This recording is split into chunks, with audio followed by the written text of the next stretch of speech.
here's the frame. Imagine this. Imagine that I'm interviewing you for a podcast a year from now. And the podcast is called Ready, Set, Rock. And I'm interviewing purpose-driven leaders who lean into faith, lean into their hearts, lean into strategies and tactics to co-create vision in the marketplace and grow through change and uncertainty. And so I'm going to be interviewing you about who you are a year from now. And you're talking to me as if you are that already, that you are that person. And we're going to go from there. Okay. Wow. Right. We're going to go from there. And I'm already emotional. You're already emotional. And listen to this. Like, I'm going to give you some guiding, like some guideposts, a little bit of a framework. You don't have to stick to this, because if you stick to this, your mind might get too caught up in trying to follow the framework. But here's some guideposts. Things like declaring who you are, like I am A, right? I am A. And then you might say something like, my family, my wife, my employees know me to be, or respect me to be, right? You also want to put in some colorful adjectives like I am a world class, I'm epic, I'm world renowned, I'm a highly sought after, whatever it is, some adjectives that really get you like feeling what it is that you're talking about yourself. And then, putting a stake in who you are, putting in some colorful language and adjectives, talking about the best character traits that people see in you and putting that in the frame. Like my family sees me to be A. And then say, it is like me. Like some of the things that's like me to do include, right? What is it like you to do? And as a result of being and doing all those things, here is what my life looks like now. Okay. So that said, that's just a guideline. That's just a frame, but you don't have to use it, because this is going to be like a spontaneous. I like it. No, okay? It resonates with obviously some of the things that I'm already practicing within my universe. Awesome. Okay. So I am so excited. How do I pronounce your last name? Srouwer. Srouwer with power. Srouwer with power. That's one of my labels, is power. Yes. Is it? All right. Okay. So everybody, I'm so excited to introduce to you Fadi Srouwer. And he's going to talk to us a little bit about how he's been able to grow through change and uncertainty in the last year, and how he's come to be where he's at today. Fadi, why don't you go ahead and tell us a little bit about yourself? Okay, I was born in Israel and raised in Israel till age 19, and then came to the US for my education. So I have 2 college degrees in psychology and mental health, and I practiced that for 17 years. And I'm married, happily married, with 4 children. My oldest is 16, Joseph, and my youngest is 5.5, John.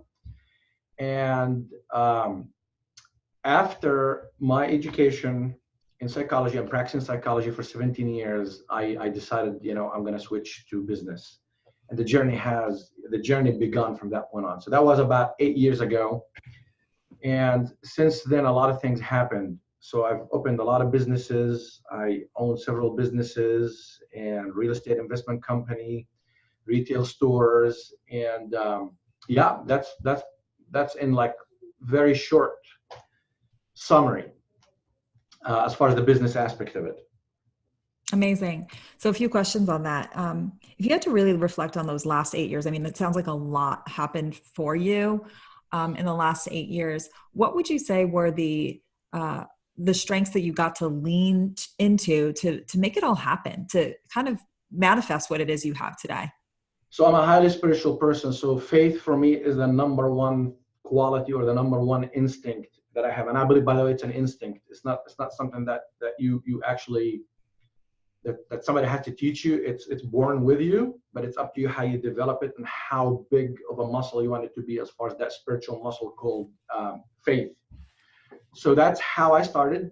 And I had no business experience whatsoever, 0 business experience. I never sold anything, so to speak, as far as a product. And when I started the whole process, the amount of stress, the amount of fear, the amount of angst was just unbelievable. And, and I started it with I was married and I had 3 kids, and it was with the birth of my 4th child. So it was at the same exact time that John was born, and no family support. We don't have any family here, and my wife is struggling at home with the baby. I started a whole new business and took a huge risk, and so I went through that whole phase probably for the first 3 years of utilities being cut off because I couldn't make payments, between business and home. Do I make the mortgage payment or not? Do I have enough, faith and hope that things will turn around in 6 months? So therefore, I'm going to skip mortgage payments for the next 6 months. Wife would call me crying on the phone that she can't heat up, the milk for John because, they just turned off, the gas, electricity. That was a recurring thing all the time. Utilities turned off, whether it's the water. Water was one of the worst that I've experienced when it was turned off. And I'm talking about, you cannot flush toilets. I'm so sorry to say this. And what do? And it's not a day or 2 days or 3 days, and you have to figure that out. We're talking about somebody who comes with like good education, highly educated. I had to go through that like this period of tribulation. Wow. Question for you. So just reframe. This was 8 years ago. And how long did that period last for you, would you say, where you were in this? So that kind of like survival, I would say like pure survival period, it probably lasted like for 2.5 years. And honestly, and here's the truth. The truth is, I believe that survival or being uncomfortable or facing challenging is an ongoing forever process. So therefore, right now, as I'm speaking with you, I do have things that I'm dealing with, that I'm wrestling with, that I'm, challenges, business. But now, because of these experiences that I went through, you would not be able to discern it in me or my wife or anybody, because at this point it's contained within my own universe. And I can handle it in a constructive, powerful way that I could produce positive energy versus fear-based energy. So basically, I became a lot more powerful inside. And I know this, so it's not a power that I have to show it to people, even though there are symbols and signs that people could see. But it's such a deep inner experience at this point, and that's where is probably my ultimate pleasure, where it's like it's in my galaxy, it's in my universe inside. Because I could tell you for sure, like some of the things right now that are going on in my life, I could share it with 30 people around me, it probably will crush them. And I know that. And it's just like going to the gym and working out. So when you see somebody, I don't know, lifting 200 pounds, 300 pounds, you look at this like, holy God, that did not happen overnight. They were consistent and they were persistent for so long, and now they can deal with 300 pounds and like, wow, holy God. So it's the same thing. So the challenges that I'm dealing with right now, whether it's in business, whether it's legal issues, whether it's like, financial issues, whatever it is, the way I frame it in my mind, spiritually and mentally, is I am being prepared for the next evolutionary stage in my life. I mean, I'm not just saying it. This is how my brain literally does it inside. And of course, the way it does it, it's not because it does it by itself. I consciously have to control and engineer my thoughts, where it becomes so consistent that I basically brainwash myself. Right. And I keep doing it. I'm one of those people who believes in brainwashing or auto-suggestion, or call it whatever you want to call it, where you just create your own reality and you convince yourself of it so much that you start actually manifesting it. I have 2 questions on that. The first question is in relation to, and I don't want to forget the second one, so I won't, but I want to remember the first one.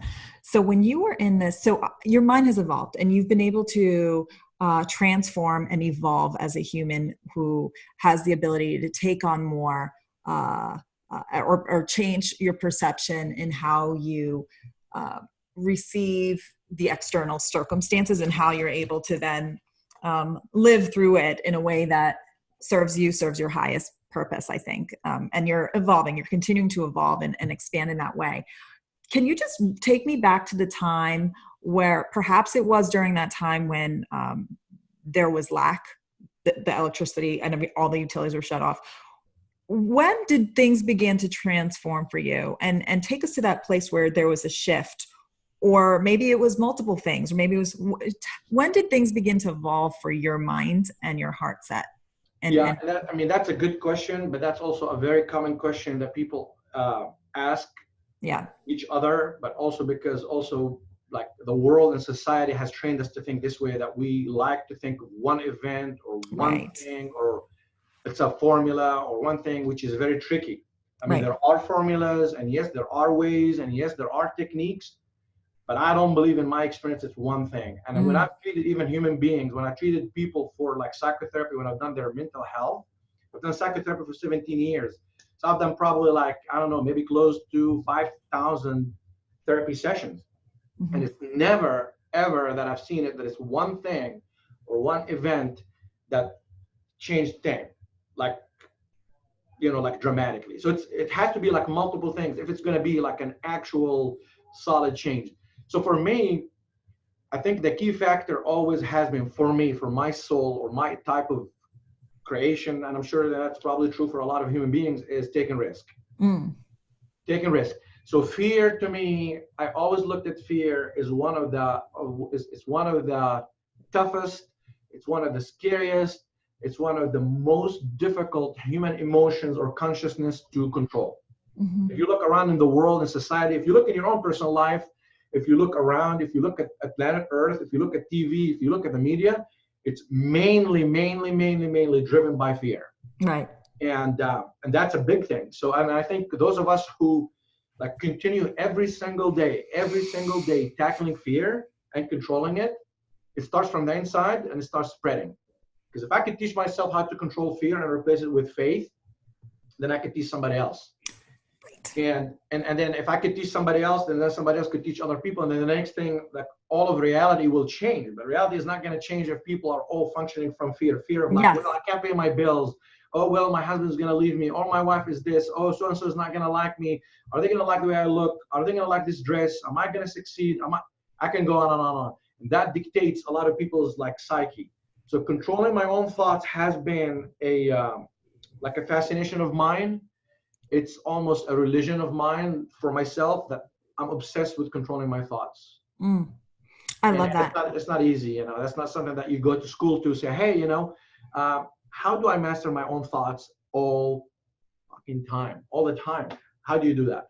Especially when you're confronting, or you're being confronted with a highly stressful, highly fearful, highly intense situation, or even when you're confronted with somebody at home, like my own son, and there is repetition and there's a pattern. Like, how do you deal with that? How do you break? How do you actually transform patterns? Not just within yourself, because I've gotten to that point, honestly, right, that I can transform, and I have been able to transform patterns within my own brain. So the question becomes, how can I transform a pattern, let's say, with my wife? Maybe she's not at the same level like me, right? So how do I do that? Right. And that's the $1 million question, right? Which everybody wants to know. Of course, there are formulas. Of course, there are techniques. But it boils down to, man, you have to go through the journey yourself. There is no way around it. I don't have to explain it. There's no way around it. Right. Like, that fear is so scary, is so visceral, is so existential on so many different levels. Like, if you don't go through it, like mystics, they used to call it in old times, like, the dark night of the soul. Right. It's an emotional, it's a spiritual, it's physical, it's all of the above. It's basically what's the point of it all? Like, why would I even do this? Why would I even go through the struggles? Why would I do it again, tomorrow and the day after and every day? Why would I? Right. Why would I? Besides, oh, well, it's money and it's all this and you're going to get that, great. But what else? There's some of us who need more than that. Right. Our drug is bigger than the drug of money. And I call it a drug. I mean, it could be a good thing, but it's gotten out of control, because people nowadays, unfortunately, they respect people immediately if they say, okay, I'm a millionaire. Right. Right. And I guess I've realized that, and I had to do that in order to access certain parts of the human collective consciousness. So when I go to Saudi in 10 days, they've already pitched me, going there as a millionaire, even though I didn't ask for my guy, the guy who's pitching me. There's like, he's a millionaire. But it's kind of sad that, people like to see like, oh, what's your credentials first? Right. Right. Before they see what's your soul, what's your spirit, what have you been through, Because if you're an authentic person and I'm an authentic person, I don't have to tell you anything about my credentials. You should be able to see through it. Mm. So question for you. How would you, is there any way you can share what faith looks like to you when you're faced with confronting fear? Like what happens to you? Is there any way in words you can share? Oh yeah. Oh yes. Oh yes. It took me a while to get to this point. One, okay, and here it is, and here's gonna get crazy now. Okay, you have to absolutely speak out. You see, people do gratitude, and you know this going around, you know, on online, internet, and everything else. You know, thank you. This is all good. Okay, there are tons of variations for gratitude. Gratitude is like a whole round by itself. Okay, gratitude is like when you're in your car and you're out there and you start like screaming or speaking out loud, literally to the universe, and saying those things like, you know, you say like, you know, like, thank you, God, you know, how great you are. There is nothing greater than I know than you are. And you keep doing it so repeatedly, you get yourself in a trance. Here's one. Okay? That's a thing you could do.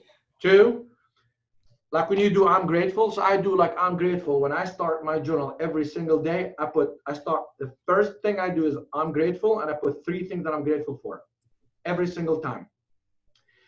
And then I develop something super new, which is as I'm doing this, I go on my phone and I send 3 things that I'm grateful for specifically to my wife. That's text, so it hits her. I send one to my son Joseph, and I send one to my daughter Julene.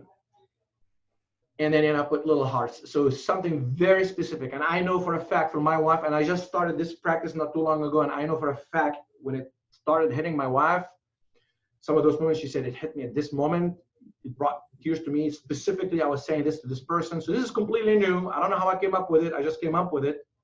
Well, actually, I know how I came up with it. I came up with it because I am absolutely focused on the realm of being grateful, on the realm of power, on the realm of how can I help humanity? How can I help people? How can I elevate human consciousness? I want to be a vehicle. I want to be a vessel. I want to do whatever it takes. I'm putting everything on risk. That's how I talk to myself. That's how I talk to the universe. That's how I talk to my psyche. That's how I'm talking to right now to my subconscious, which is the stubborn part. It's like I want it all to be one pure harmony. I'm in the level right now. It's like it has to be all. Like I want it all.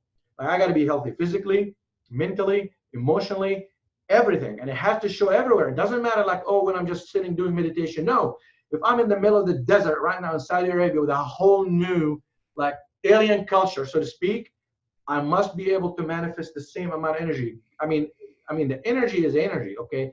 God's energy, the unlimited universe, the infinite intelligence, it doesn't change. It's there. It's for us to tap into it. And if we tap into it truthfully, and we let that purity come to us, it should be the same. It doesn't matter. Why would I change anything as far as that essence anywhere you go? Now, I might change the modality, but that's wisdom because, okay, that would help this person access this knowledge that I'm talking about better. That's wisdom. Right. That's effective communication, but the essence shouldn't change. Right. So where are you at today? What are you doing today?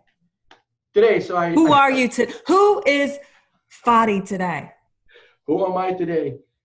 I am power. That's for sure. So I'm a conscious, wealthy, powerful, spiritual being. And I'm here to elevate consciousness, and that's something that has just been added to my vision lately. I usually don't change anything, but if it changes, it comes from the inside, and it comes in a way that I don't even expect it. Mm-hmm. Right now, part of my vision is displaying miracles daily. Wow. Put it down in writing, which would be scary to me. Like if I would never in the past, I need to be careful. I would never in the past, and when I say past, let's say 3 years ago, say, oh, well, part of my vision is to display daily miracles. Ooh, can you share one with me that you've seen happen into your life? Oh my God, man! It's you see once it starts like it doesn't matter what it is, how simple it is. Okay, I'll give you one that you can relate to that we experienced a little bit with our event together in St. Louis. Mm-hmm. and it's a sunny thing. And I think a lot of kids can relate to, well, kids can relate to this, but most importantly, parents can relate to this. So after we came back that day, I flew back Sunday from our event that we went together, right? I flew back Sunday into Tulsa. So I came in and the weather was beautiful. So I come home, you know, my two little ones are sitting on the couch waiting for me. So we kiss everybody, everybody's, you know, in good moods. But I could tell, like, okay, my wife, she needed a break. It didn't matter. Changed my clothes, said to the kids immediately, let's go. We got in the car and we went to Turkey Mountain. That's a mountain that we go hiking. So we did the trail, beautiful weather, look at the sun, I'm soaking it in, everything else. We come down and there's two big rocks, really humongous. And two of my kids, they wanted to climb them. So the little one just like zip, zip, zip. I mean, he's on top of it. And it's about maybe 9 feet high. He climbed it, got on top of it, came down, John. Now my second son, Julian, he just couldn't. He's a little bit, I think he's been struggling with weight a little bit, which is unusual for our family, just a little bit. He's 8 years old. He tried one time, he couldn't do it. And he was fixing to give up one time.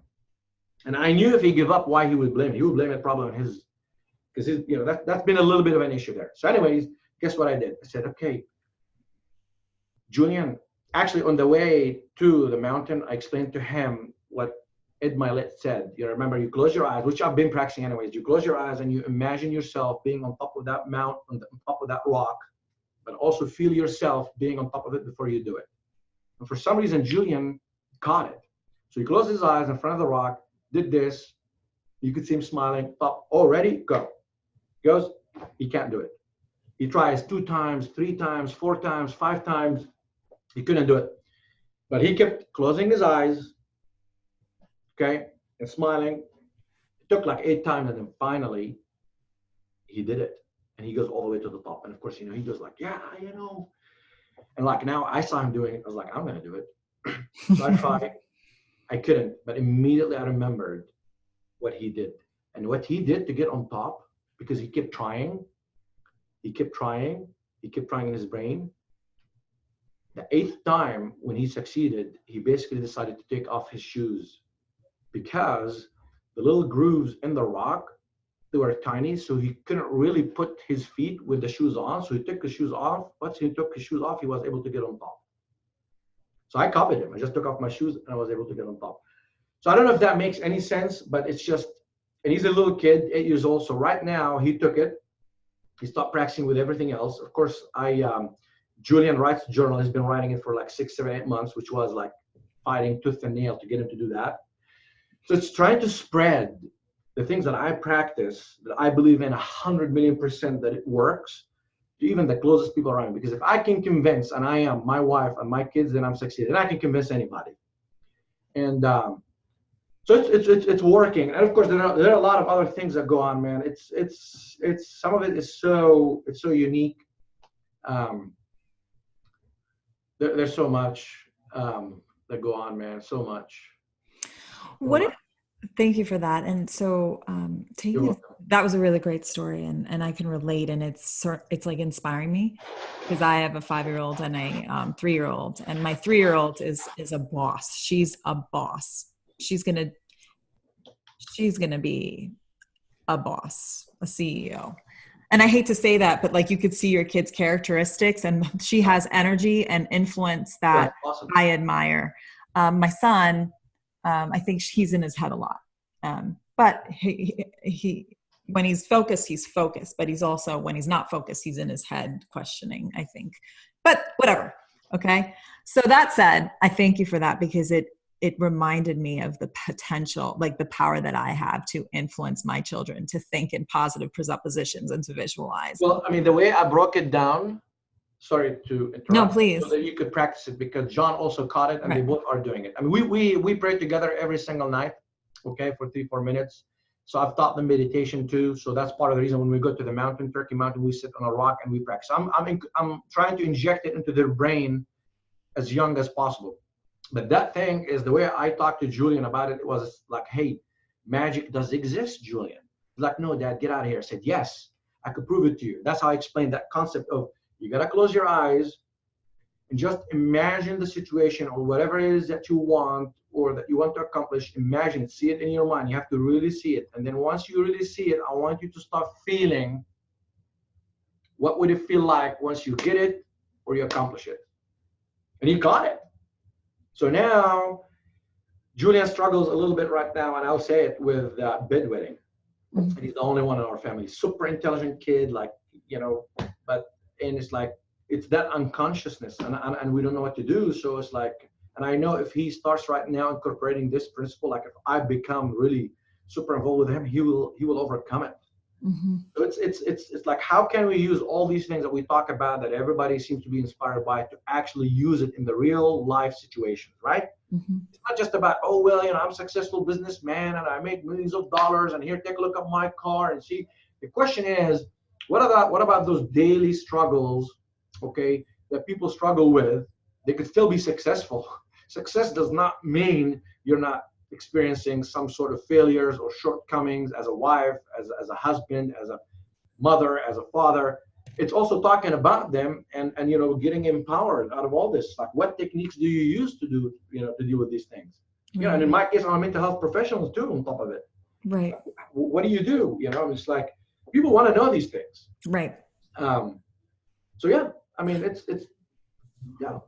I have a question. So as far as like what led you to where you're at today, what would you say are the 3 greatest character traits that you carry that you can attribute and that others attribute to how you're showing up in the world today? I know for a fact that I'm always been perceived as a very, very strong person from the outside. Like super strong, like tough. I'm one of those people, I don't like to complain. And like, I don't like to complain at all, even if I have a good reason. It's just like, again, it goes back to that faith thing. Once you profess it. See, here's the thing, like in ancient, in the Torah or in the Old Testament, when a word is professed, okay, it's no longer a word, it becomes a thing. So think about that. Once you profess whatever, let's say I capture some concept right now that nobody knows on planet Earth.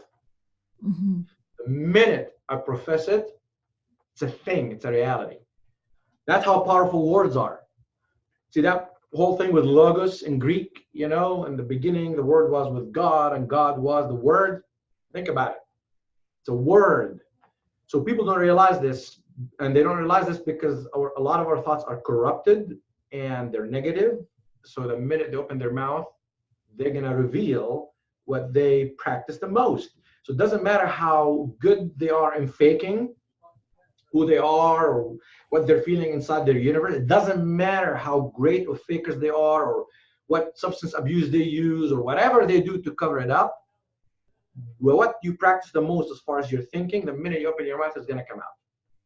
So that's why I think a lot of people, first of all, are not good speakers. It's not because they're not good speakers, because they don't practice that within their brain so good. So they're afraid, oh, wow, I'm going to open my mouth right now and the whole universe is going to judge me. See, like a person like me, I don't give a fuck, like literally, about how the world is going to perceive me. What matters to me first and foremost is how I perceive myself from the inside. And that's the integrity level. Because to me, like, if it's corrupt inside, what does it matter? Like I already lost. If I win my game inside, it's game over. So what's your inner game now? And what's the word that you spoke to life about over yourself in your mind and externally that got you to where you're at today? Oh my God. I spoke wealth. I created wealth, and I spoke it before it happened, and it's happening right now at a faster, crazier rate than you can imagine. Like my trip. What is wealth? What is wealth? Wealth is not financial only. See, people do a mistake when they say somebody's success. Let's talk about success. Everybody, see, that's a common mistake. It's a prejudice.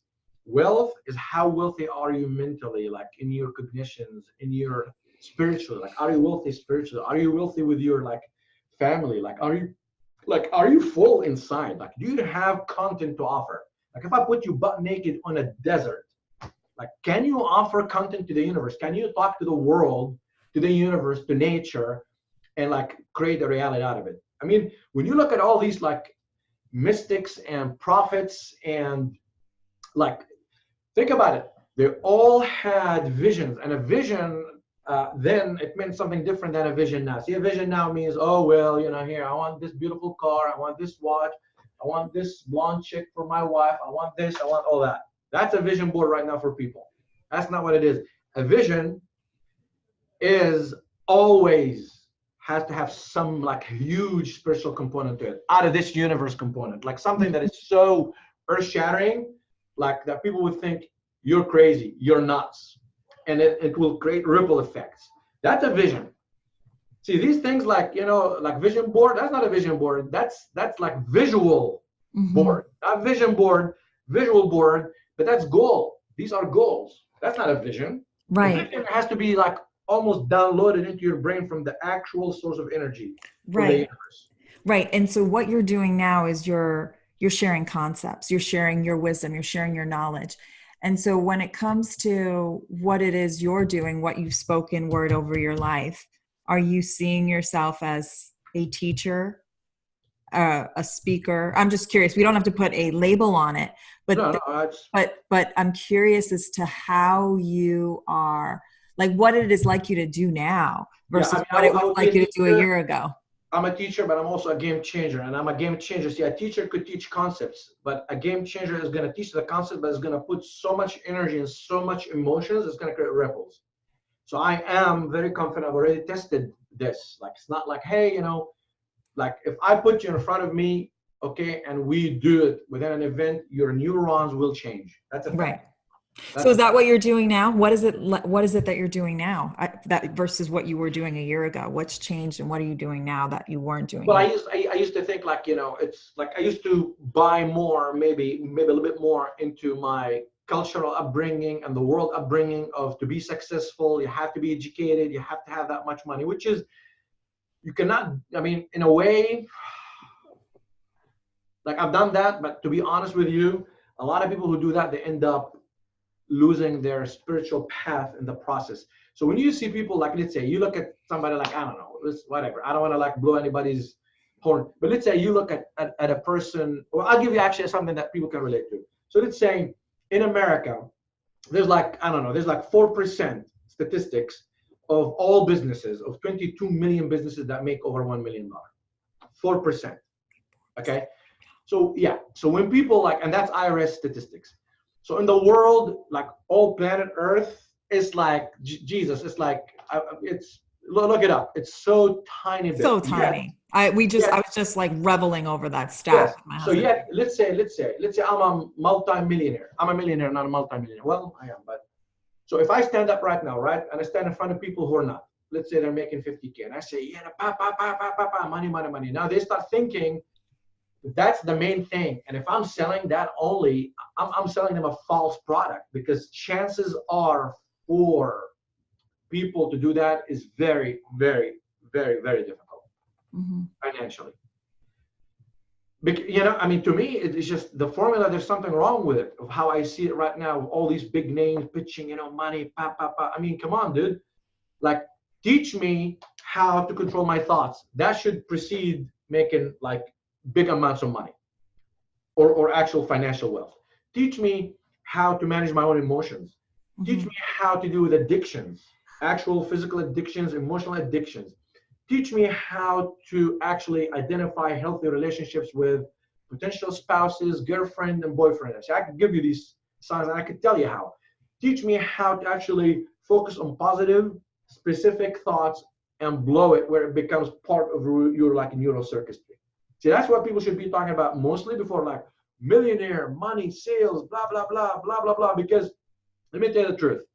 The truth is, if you want to go after money right off the bat, and you don't have these things that are just spoken about, these characteristics, chances is it's like somebody going to the war. It's like going to a world war and they're not prepared. Right.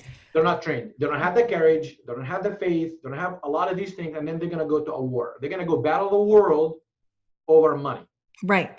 So is that how you're changing the game right now? Through what you know and through this like content that you've developed?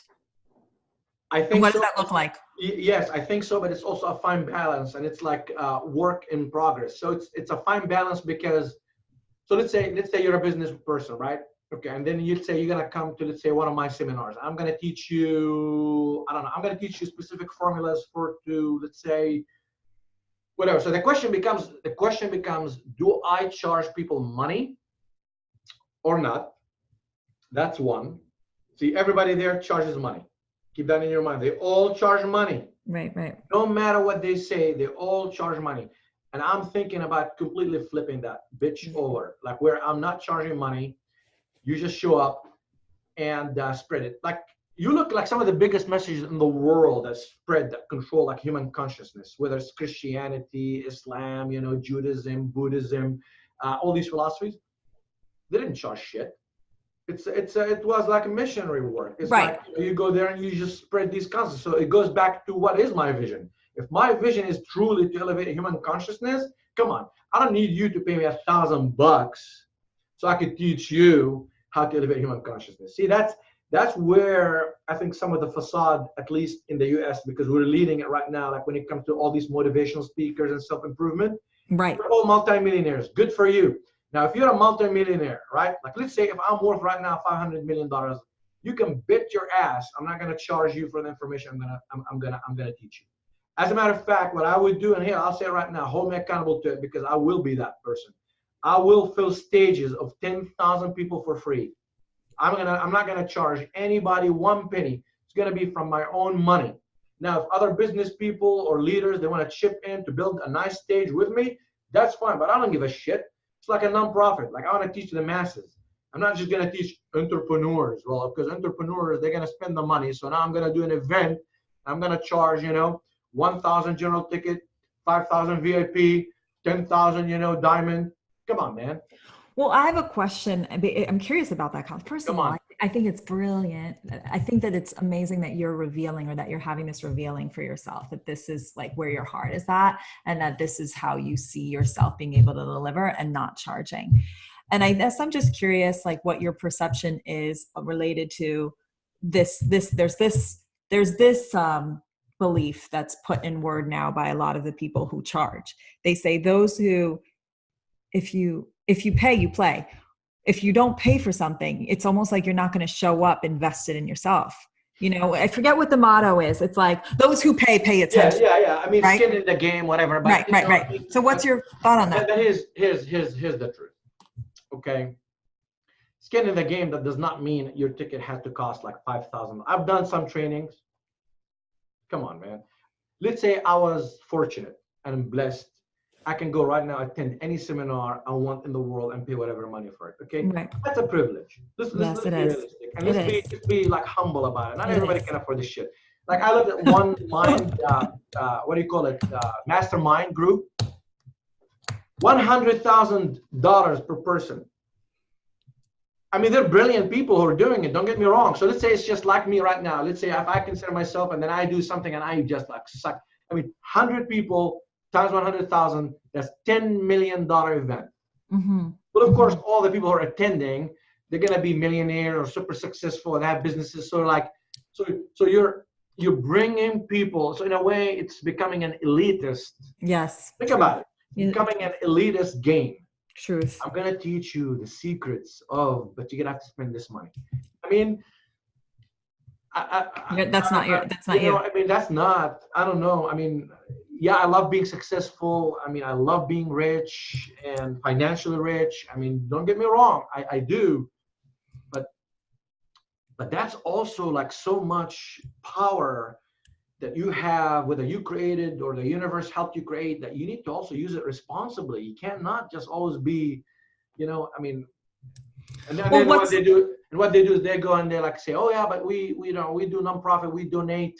Yes. To so and so. Or I give free content on my podcast, on my this, on my that, on my whatever. Well, so what? But how come none of you wouldn't do like one big ass event, let's say 10,000 people all across America for free? How come nobody has done that shit? Because it costs a lot of money. Tell me that. And it's a lot of risk and investment and responsibility. But if they're super wealthy and if they're really truly, they say, well, part of our mission is we want to transform the world and they want to do this. well, you want to transform the world as long as you're financially benefiting. That's more accurate.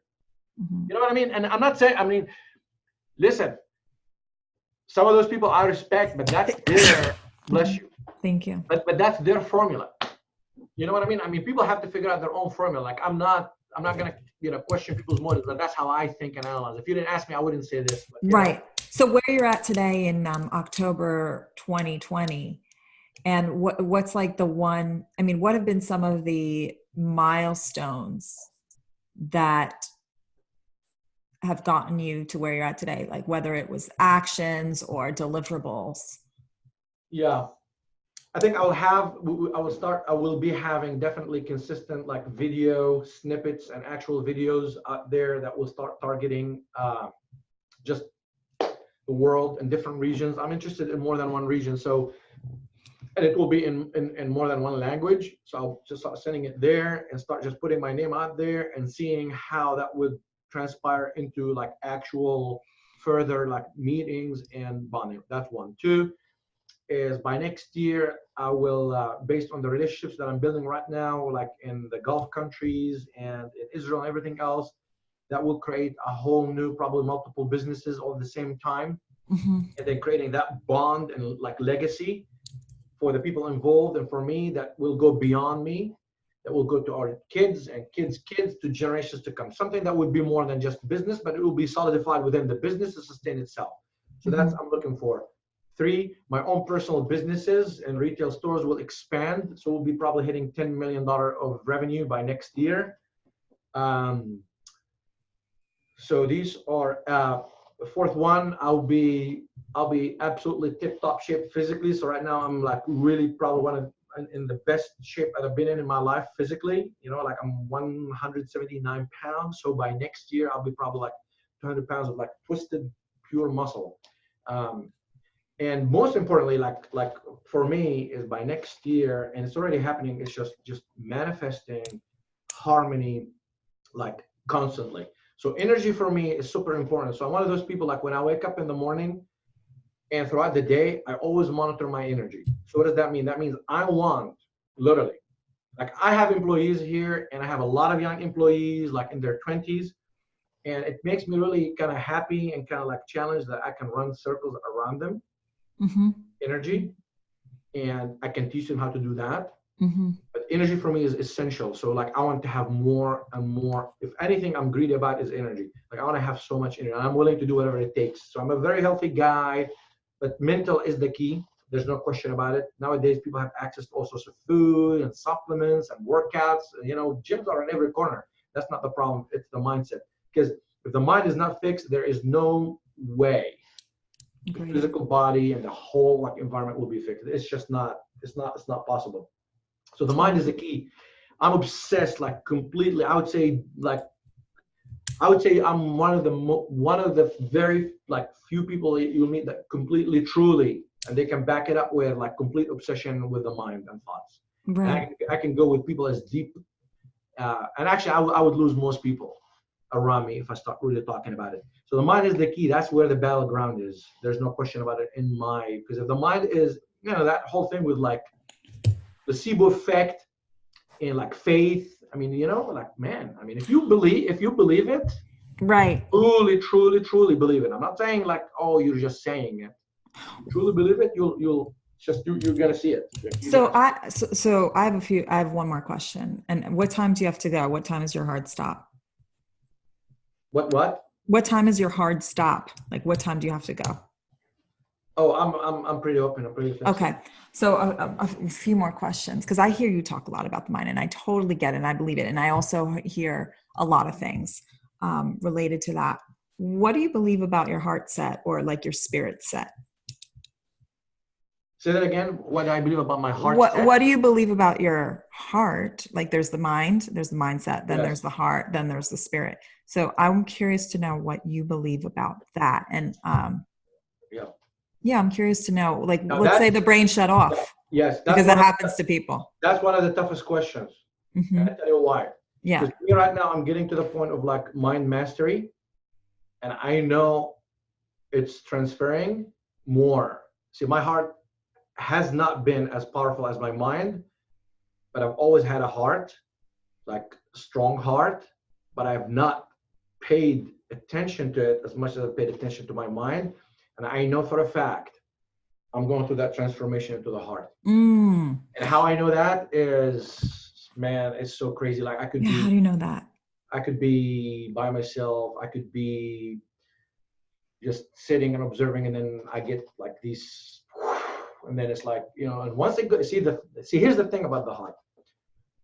If the heart feels it, the whole body, like it's under its submission, like there's no logic, there is no nothing, there is, it's like you're in it, and it happens very quick, by the way. It does not, it's not like the mind has to kind of like, okay, let me think, okay, okay, that's what I believe, okay, let me see the word. The heart is like pure energy, and it's like as you experience it, like for me, once I experience the heart, I become very emotional, like eyes and like tears, and then I become like super soft, and I become really, really, really, really gentle, and it's like any potential or any possible aggression disappears from my body. Really? When have you accessed, what is, yeah, so that's the feeling. And like, how has that served you? Like, how is that serving you now? Like in October 2020, I'm just curious. How it serves me, In October 2020. That's where the miracles happen. That's where like things just come or happen and you know, like, you see, the mind is all good, and you have to have it, just like I said, you have to have the money, but it's just another language, right? And it's an evolution. Okay, so like I believe at this point, like when I have meetings, when I'm having meetings like with like different people, completely I know nothing about, they know nothing about, like how people make those decisions.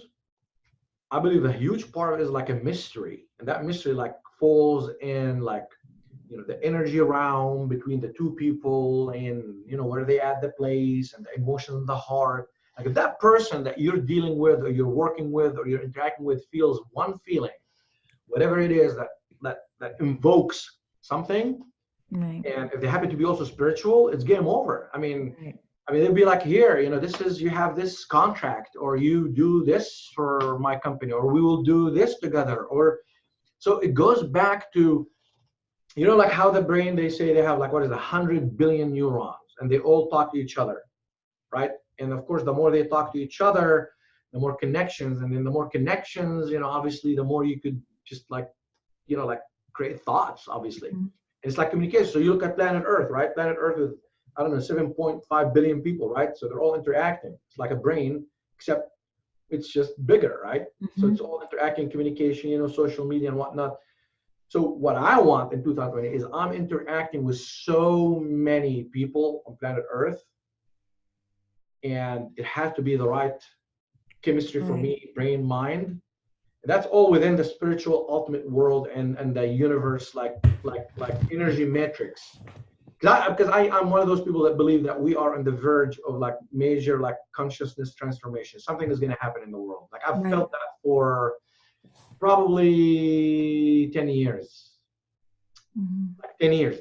Now, I don't look at it from a negative point of view. I look at it from a positive point of view. But there are major upheavals going to be happening. Like there's no question about it in my mind. Like things going to be collapsing, and you can see it around you. Like people, human beings, just around, and look around in people in your town. People are struggling. Human beings inside, they're losing a lot of their strength. We got to a point we're so fucking disconnected from like what we truly are, which most people, if you ask them what you really are, I bet you they cannot answer that question. They can tell you who, like, well, you know, I'm a teacher, I'm a mother, I'm a dad. That's not who you really are. These are labels that you developed after you came to planet Earth. The question is who you really are. Right. That's why I loved when I asked you the question. You didn't have that label, and you'll have to look back and remember, you'll have to listen to the recording here, because your label was something about like consciousness and something deeper. Bingo. So as a result of this, what it is that you've revealed about yourself in the last year, what does your life look like now in October 2020? I'm definitely meditating every day, probably 2 times a day, Mm-hmm. 2020. So I'm in a more happy state of being. Mm-hmm. People can feel the minute they interact with me. So I might have to want to be talking less Mm-hmm. as I'm acting and letting energy bring things to me Mm-hmm. or me to whatever it needs me to be brought to.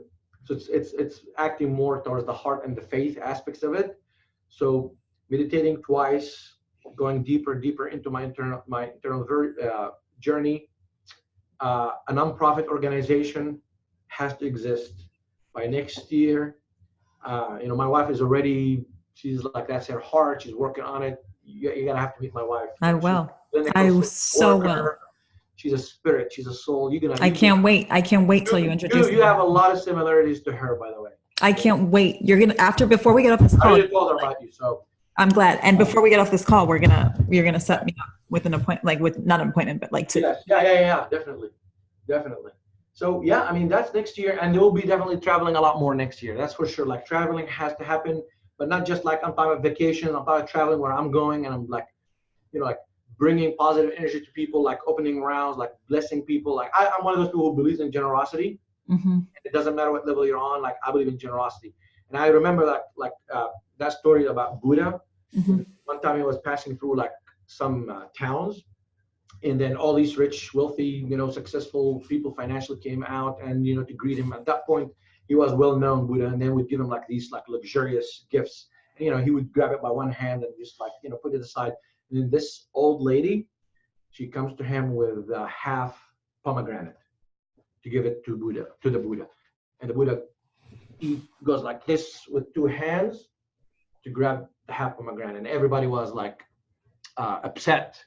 They were pissed off. The rich people's like, why would you do that? It's half pomegranate that you receive with two hands, and our like amazing gift you receive with one hand. You know what he said? He said, you guys gave that much from the excess that you have. But what she gave everything she has. Mm. So to me, I mean, that's what drives my generosity. I remember I learned this story when I was a little kid in Israel, and Wow. I got it. Is when you see people giving, it's all okay and it's good. You want to encourage this, but ultimately you got to look inside, say, what am I giving from? Mm-hmm. You know what I mean? Like after what? So basically, the point of all this is we have to give. You got to give right now. I have to give right now, not like when I reach this or when I get there or after I pay that or after. Dude, you talk about faith. I mean, that's where faith goes in. I've done things where I wasn't supposed to do, or business people are not supposed to do for some of my employees and people around me, that people said, no way, that's like unorthodox. Nobody does this shit. Mm-hmm. Guess what? Right. It always comes back. Well, you have to. I mean, that's because it's true. It's a true law. But people say it's true, but they don't practice it. They say, oh, it's true. We know we're supposed to, but they don't practice it. And the way you practice is when you want to give sometimes, like out of generosity, you're not thinking, well, yeah, you could risk losing something else, but you still do it. Right.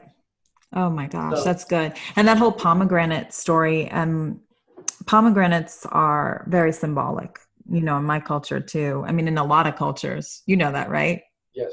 Of like, well, I don't know what it is symbolic of in Greek culture. What is it symbolic? Well, in Greece, we give pomegranates when a baby's born, because it's a symbol of fertility and seeds. We do that in Israel too, pomegranate. Do you? Yeah. Yeah.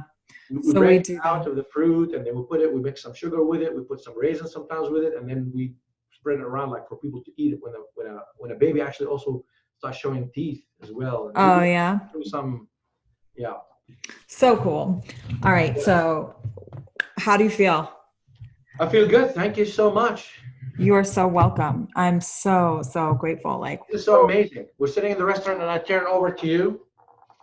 And I don't know how all that started. And like, boom, boom, boom, boom. That whole event, especially like the one-on-one meetings that happen after, I feel like this was the one event where I feel like whatever deep-seated intentions I had that I wasn't forcing actually came to fruition. Like from meeting Vaughn to meeting Danny to meeting the people that showed up, from the conversations that were being had, from having conversations, I mean, with you, Yeah. with I Allison. came there with intention for meeting two people that the relationship will last forever.